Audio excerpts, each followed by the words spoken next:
சமாதானமோடு இயேசு கிறிஸ்து இவர்தான், இவர்தான், இவர்தான், இவர்தான் சமாதானமோடு இயேசு கிறிஸ்து இவர்தான், இவர்தான், இவர்தான், இவர்தான்.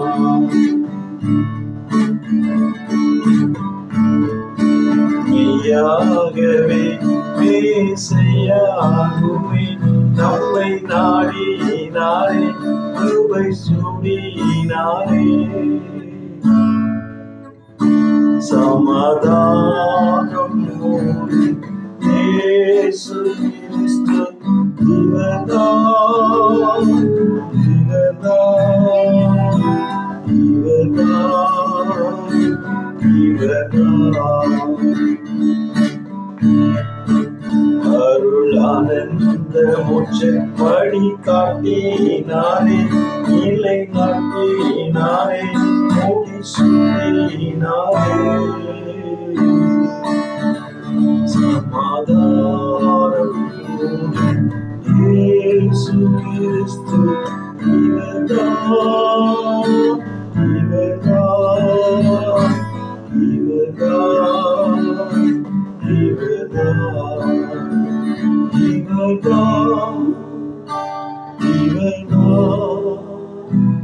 இவர்தான், இவர்தான். அன்பான தேவனுடைய பிள்ளைகளே, கிறிஸ்துமஸ் பண்டிகையை மிகவும் சிறப்பாக கொண்டாட நம்ம எல்லாரும் ஆயத்தமாய் கொண்டிருக்கின்ற வேளையிலே, இந்த நாளிலே அந்த கிறிஸ்துமஸ் செய்தியில சில காரியங்களை நான் உங்களுக்கு ஞாபகப்படுத்த விரும்புகிறேன். பல செய்திகளை நீங்கள் கேட்டுக்கொண்டிருக்கலாம், கேட்டதனாலே பயனடைந்து கொண்டிருக்கலாம். இன்றைக்கு சொல்லப்போகிற ஒரு செய்தி லூக்கா 2ஆம் அதிகாரத்திலே 9ஆம் வசனத்திலே இப்படியாய் சொல்லப்படுகிறது. அவ்வேளையிலே கர்த்தருடைய தூதன் அவரிடத்தில் வந்து நின்றான். கர்த்தருடைய மகிமை அவர்களை சுற்றிலும் பிரகாசித்தது. அவர்கள் மிகவும் பயந்தார்கள். அந்த மேய்ப்பர்கள் பயப்பட வேண்டிய ஒரு காட்சியை அவர்கள் கண்டார்கள். இது என்னடா புதிதாக இருக்கிறது, இதுவரை பார்க்காத மேய்ப்பர்கள். இன்னும் பல ஆண்டுகளாக அவங்க அந்த வேலையை செய்துட்டு வந்துட்டு இருக்கலாம். எல்லாரும் கூடி பேசி ஒரு வித்தியாசமா இருக்குது. அந்த பயந்த வேளையிலே அங்கே தேவதூதன் அங்கே வந்து அவர்களை உற்சாகப்படுத்துகிறார். இதோ எல்லா ஜனத்துக்கும் மிகுந்த நல்ல செய்தி, சந்தோஷத்தை உண்டாக்கும் நற்செய்தியை உங்களுக்கு அறிவிக்கிறேன். கர்த்தராகிய கிறிஸ்துவின் இரட்சகர் உங்களுக்காக தாவீதின் ஊரில் பிறந்திருக்கிறார். This is the message. நமக்கு எங்கேயாவது இருந்து ஒரு மெசேஜ் வரும் பொழுது நமக்கு அது சிலருக்கு பயத்தை கொடுக்கும். இவங்க கூட முதல்ல பயந்தாங்க. அந்த பயத்தை நீக்குவதற்கு தேவதூதர் அந்த வசனத்தில் படித்தபடி இயேசு கிறிஸ்து உங்களுக்காக கர்த்தராகிய கிறிஸ்து பிறந்திருக்கிறார். அதுதான் நல்ல செய்தி. இன்றைக்கு இந்த உலகத்தில் எத்தனையோ செய்திகள் நம்மளை பயமுறுத்துகிறது. அன்பானவர்களே, உங்களை பயமுறுத்துகிற செய்தி என்ன? உங்களை கேள்விக்குள்ளாகக்கூடிய செய்தி என்ன? நீங்கள் இன்றைக்கு ஒரு கலக்கத்தோடு இந்த கிறிஸ்துமஸை நீங்கள் கொண்டாட முன்னாடி வந்து கொண்டிருக்கலாம். எப்படி நம்ம இதை பயத்தை நீக்குவதற்காக கர்த்தராகிய இயேசு கிறிஸ்து நமக்காக பிறந்திருக்கிறார். ஹல்லேலூயா. நீங்கள் அதை தொடர்ந்து பார்க்கும்போது அவங்க மேய்ப்பராலே தங்கள் சொல்லப்பட்ட ஆச்சரியப்பட்டார்கள். அந்த செய்தியை சொன்னார்கள். ஆச்சரியப்படும் அளவுக்கு காரியங்கள் நடந்தது. இந்த ஆண்டவர் நம்முடைய பயத்தை நீக்குகிறவர். அவர் அதற்காகவே நமக்காய் பிறந்திருக்கிறார்.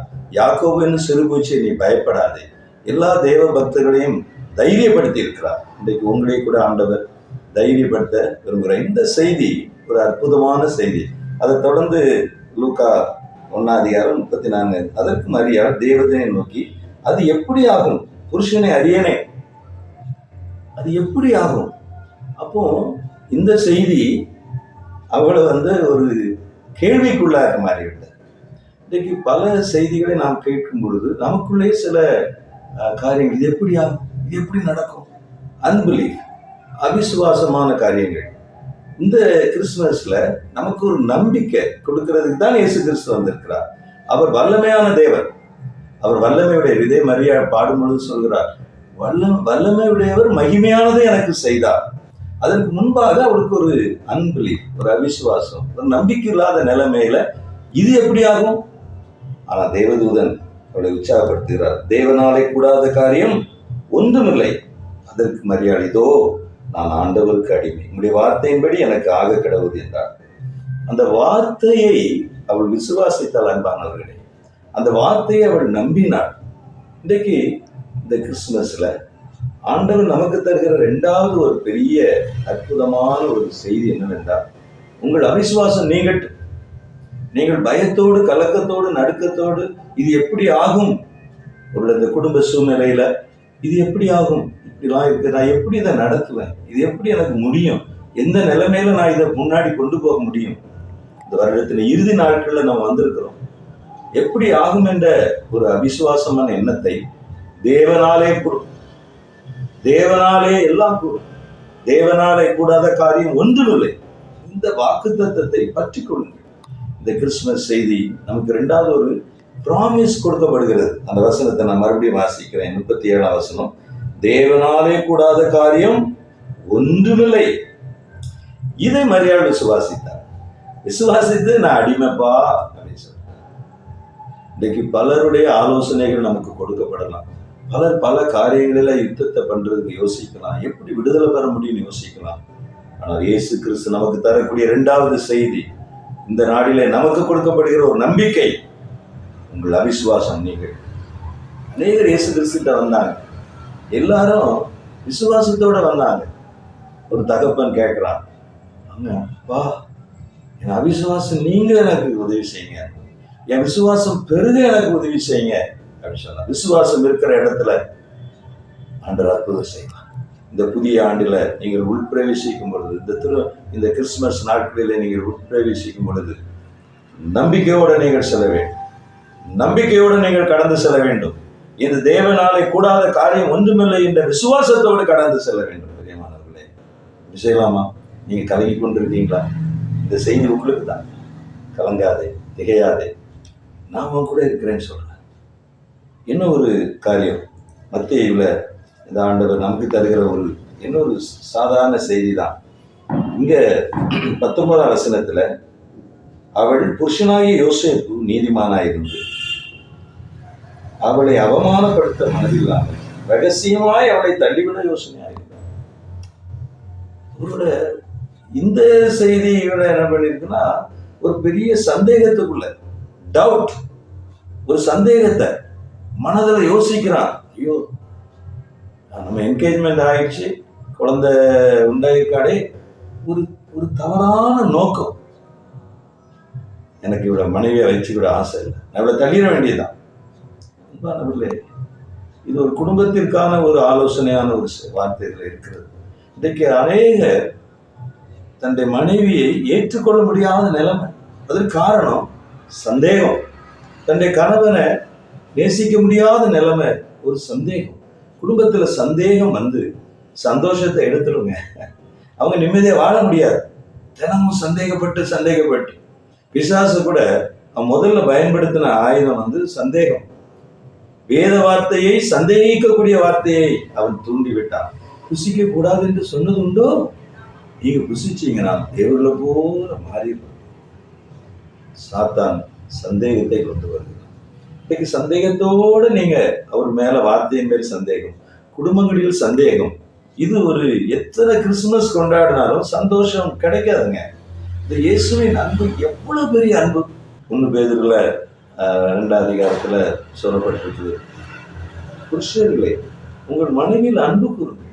மனைவிகளே, எபேசியர் 5ஆம் அதிகாரத்துல 22ஆம் வசனத்துல சொல்லப்பட்டிருக்கிறது, மனைவிகளே உங்கள் புருஷருக்கு கீழ்ப்படிந்திருங்கள். இவ்வளவு உண்மையான வார்த்தை. நீங்கள் ஒரே மாம்சமா இருக்கிறீர்கள், ஆனால் இங்கே ஒரு பிளவுபட்ட பிரிந்து போகிற நிலைமையை இவன் பேசுகிறான். ஆனா அதோட நின்று போகல. இந்த ஆண்டவர் உற்சாகப்படுத்துகிறார். இந்த சிந்தித்துக் கொண்டிருக்கிற வேளையிலே கர்த்தருடைய தூதன் 20ஆம் வசனத்துல அவர் காணப்பட்டு, யோசேப்பே உன் மனைவியாகி மரியாதை சேர்த்துக்கொள்ள ஐயப்படாதே. சந்தேகம், ஐயம், இது குடும்ப வாழ்க்கையின் சமாதானத்தை கிடைத்தது. இந்த இயேசுவை எப்படி நாம் பார்க்கிறோம்? இந்த இயேசு கிறிஸ்து இன்றும் ஜீவிக்கிறார். அவர் பயத்தை போக்குறதுக்காக நமக்காக இந்த உலகத்தில் பிறந்தார். நமக்கு இருக்கிற அவிசுவாசங்களை நீக்குவதற்காக இந்த உலகத்தில் பிறந்தார். மூன்றாவதாக, நாம் குடும்பத்திலே சமாதானத்தோடு சந்தோஷமாக ஒருவரை ஒருவர் புரிந்து கொண்டு வாழ்வதற்கு இந்த யோசேப்புடைய நிலைமை, அவன் ஒரு நீதிமான், அவனுக்கு இந்த கஷ்டங்கள் கடந்து வந்த முடிஞ்சு. நீங்களும் குடும்ப பாதையில பல கஷ்டங்களை நீங்கள் கடந்து கொண்டிருக்கலாம். நம்பிக்கையின் தேவன் இன்றைக்கு ஆண்டவர் நமக்கு. அதனால அதுல சொல்லப்பட்டிருக்கிறது, உற்பத்தி ஆவியினால் உண்டாயிருக்கிறது. அந்த பின்னாடி யோசேப்பு நித்திரை தெளிந்து 24ஆம் வசனத்துல, கர்த்தருடைய தூதன் தனக்கு கட்டளையிட்டபடியே தன் மனைவியை சேர்த்து கொண்டார். தகப்பனின் தாயை விட்டு மனைவியோடு இசைந்திருப்பான் என்ற வார்த்தை எத்தனை உண்மையானது. இன்றைக்கு குடும்பமாக நீங்கள் கிறிஸ்துமஸ் பண்டிகை கொண்டாடும் பொழுது நம்முடைய உற்றார் உறவினர் நண்பர்கள் எல்லாரோடும் சமாதானமா இருக்கணுங்க. யாரையும் தள்ளி வச்சுட்டு நம்ம இந்த கிறிஸ்துமஸ்ல கொண்டாடாதபடி நாம் இணைந்து ஒற்றுமையாக சமாதானத்தோடு, சமாதான பிரபு, வல்லமையுள்ள தேவன், நித்திய பிதா, ஹல்லேலூயா, இந்த ஆண்டவர் சமாதானத்தின் தேவன். அப்படிப்பட்ட கிருபைகளை நமக்கு தரணும். எல்லாரும் நம்பிக்கையோடு இந்த கிறிஸ்துமஸ் பண்டிகையை கொண்டாடுவோம், சந்தோஷத்தோடு கொண்டாடுவோம். எல்லாவற்றிற்கும் மேலாக இந்த தேவன் வந்த நோக்கம் நமக்கு நித்திய ஜீவனை தர வல்லவர். ஆகவே பயத்தை விட்டு விடுவோம், அவிசுவாசத்தை விட்டு விடுவோம், டவுட், சந்தேகம், ஐயத்தை நாம் விட்டு விடுவோம். ஆண்டவராக இயேசு கிறிஸ்து மேலே விசுவாசம் வைப்போம். நீங்க இந்த செய்தியை மனதில் சொந்தமாக்கி கொள்ளுங்க. உங்கள் யாவருக்கும் கிறிஸ்துமஸ் புத்தாண்டு நல்வாழ்த்துக்கள். Wish you happy Christmas and prosperous new year. Amen. Hallelujah.